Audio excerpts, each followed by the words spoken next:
Agendën e vizitës në Strasburg, Sali Berisha e nisi me një takim me Partitë Popullore Europiane. Në fjalën e tij akuzoi kryetarin e Partisë Socialiste Edi Rama se po sillet si Enver Hoxha, duke arrestuar krerët e opozitës. Duke folur për çështjen e ngritur ndaj tij, thotë se gjithçka ka të bëjë me kthimin e tokës së trashëguar.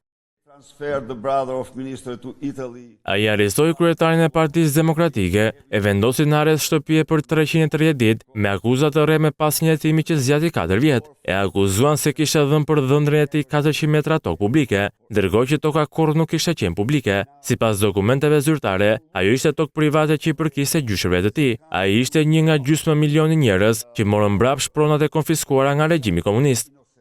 Arrestim politik e cilësoi dhe veprimin ndaj kryetarit të PL-s Ilir Meta, ndërsa në krah të Fatmir Mediut e Evangel Dules solli në vëmendje dhe procesin ndaj kryerepublikanit. E arrestuan, e keqtrajtuan në rrugë, e tërhoqën zvarr, e rrahën pa i treguar asnjë urdhër arresti. I treti, kreu i partisë së tretë opozitare Fatmir Mediu, ish ministri i mbrojtjes, ndodhet në një proces penal për një çështje që është gjykuar para 15 vitesh. Rasti Beleri që sipas Berishës Rama nuk i lejoi mandatin si kryebashkiak i Himarës, u rendici një tjetër shkelje. U arrestua me dëshmi të rreme dhe ndonë se ishte zgjedhur, nuk ju lejua kurrë të bënte betimin, sepse Rama donte me çdo kusht që Beleri të mos bëhej kryetari i Bashkisë së Himarës. Dënimi i Ervin Salihanit me një vit burg u denoncua gjithashtu. Një deputet i ri i quajtur Ervin Saliani pati guximin të publikojë një përgjigje nga një gazetar trim, në të cilin tregueshin fakte që vëllai i ministrit të Brendshëm, Fatmir Xhafaj, kërkoi në Itali, sepse ishte dënuar me 8 vite si udhëheqës i një rrjeti trafikimi kokaine në Bologna dhe që drejtonte trafiku nga Vlora drejt Italisë.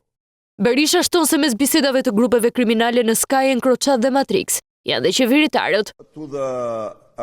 Përqendrimi më i madh i këtyre telefonatave ishte godina e kryeministrisë dhe vetë Edi Rama përdorte 3 prej tyre.